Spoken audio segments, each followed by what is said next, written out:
Voilà, voilà.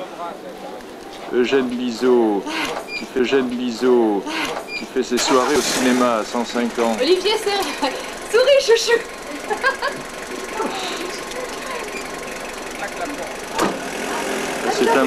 C'est un moment historique pour les cinémas, le studio. Hein. Vous avez bien pris cet après-midi? Hein? Oui, un petit peu à l'intérieur. C'était sombre, hein, là. Oui.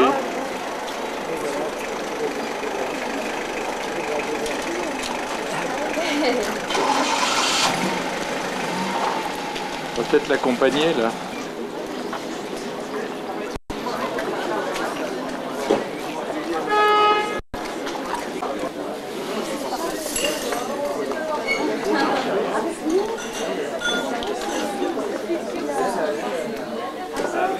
Faut demander, faut demander.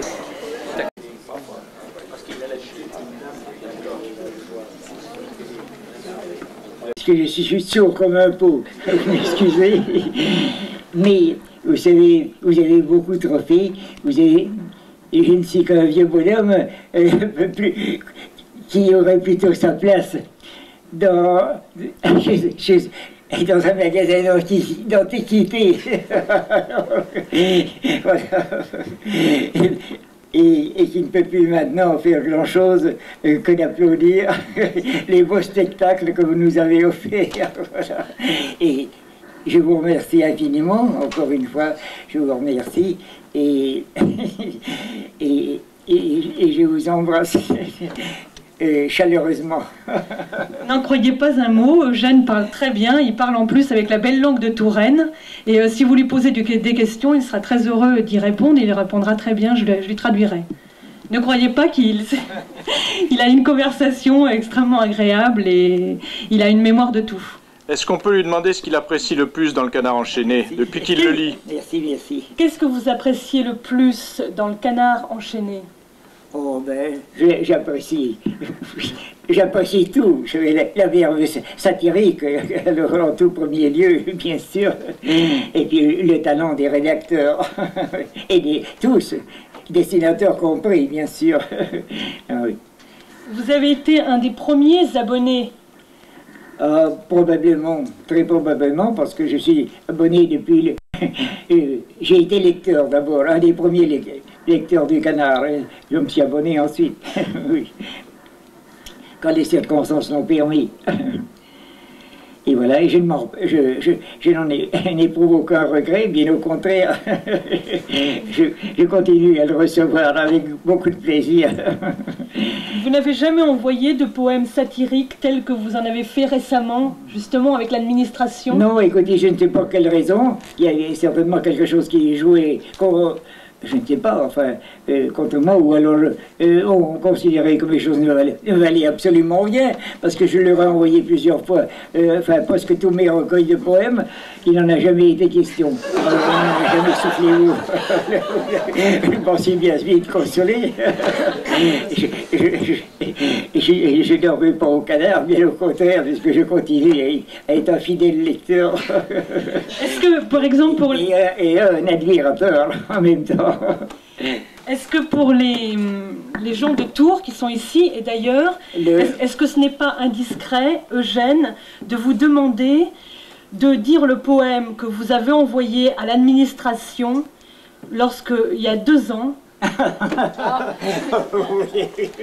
Je suis au courant de tout, alors je peux me permettre. Vous allez peut-être me mettre en difficulté avec... Non, je pense que le Canard enchaîné aurait dû le publier, il ne l'a pas fait, donc on va le faire ici. Bon, en réponse à une note administrative me demandant d'affirmer sur l'honneur, où l'honneur va-t-il se nicher, que je n'étais ni remarié, ni ne vivait en état de concubinage. Alors, vous savez, alors c'est une demande, je sais bien, qui est envoyée à tous ceux qui sont dans la même situation, hommes ou femmes, qui sont dans la même situation que moi, qui ont perdu la compagne ou le compagnon de leur vie. Mais quand même, j'ai trouvé que cette note administrative était rédigée en termes un peu saugrenus quand même. Et alors voilà donc ce que j'ai répondu en quelques mots. J'avais il y a quelques années de ça, donc je n'avais que 102 ans. À 102 ans, monsieur, pour me remarier, il me faudrait avoir les conditions requises. Quant au concubinage, à grand tort décrié, je n'ai plus assez d'encre en mon vieil encrier pour en concubiner villageoise ou marquise.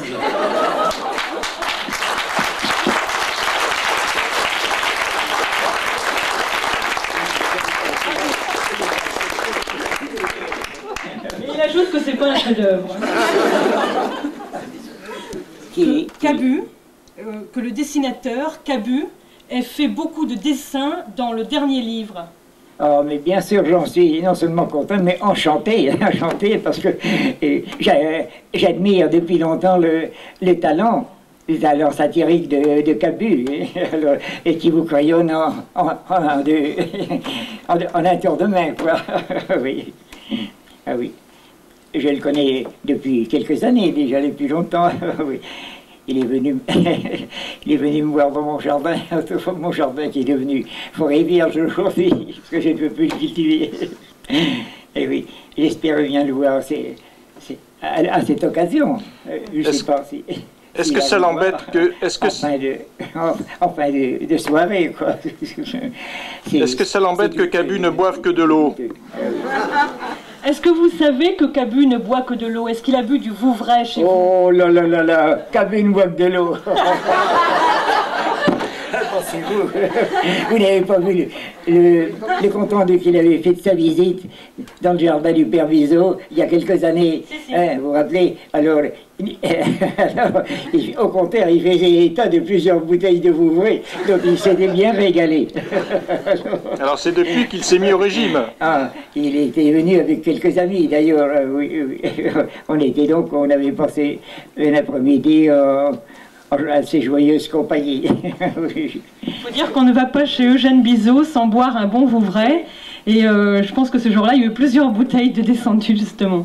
Et quand il dit que son jardin est une forêt vierge, c'est pas vrai. Il y a des belles roses, il en offre toujours aux femmes qui viennent le voir. Et puis j'ai eu le plaisir et l'occasion de le revoir plus récemment. Et bien pour mon centenaire, pour le repas fraternel qui avait été organisé par la section des pacifistes de Touraine et la Libre Pensée.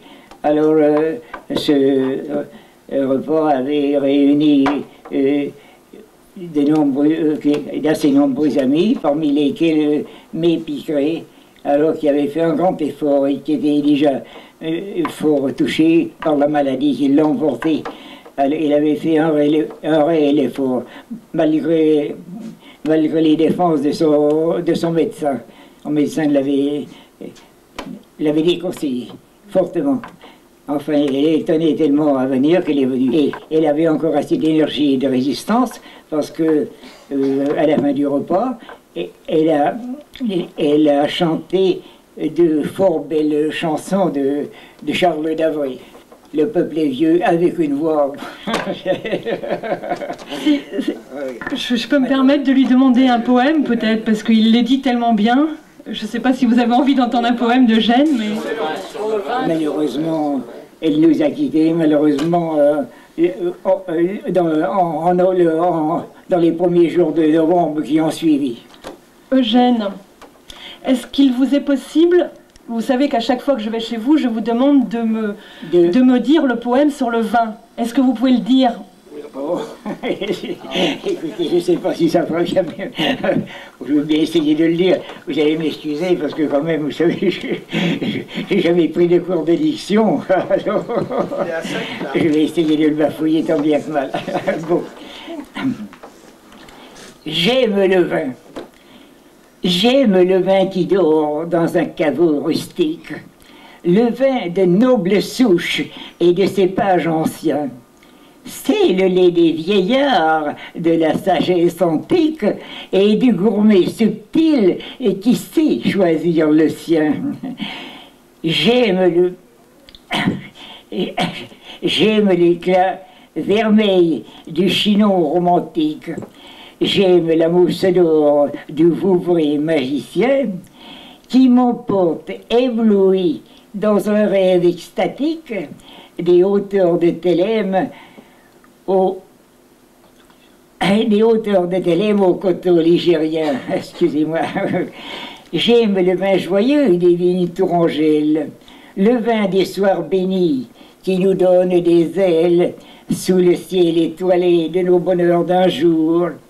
Et je plains en secret le buveur d'eau sévère quand je vois le soleil miroiter dans mon verre où les vins de Touraine ont un parfum d'amour.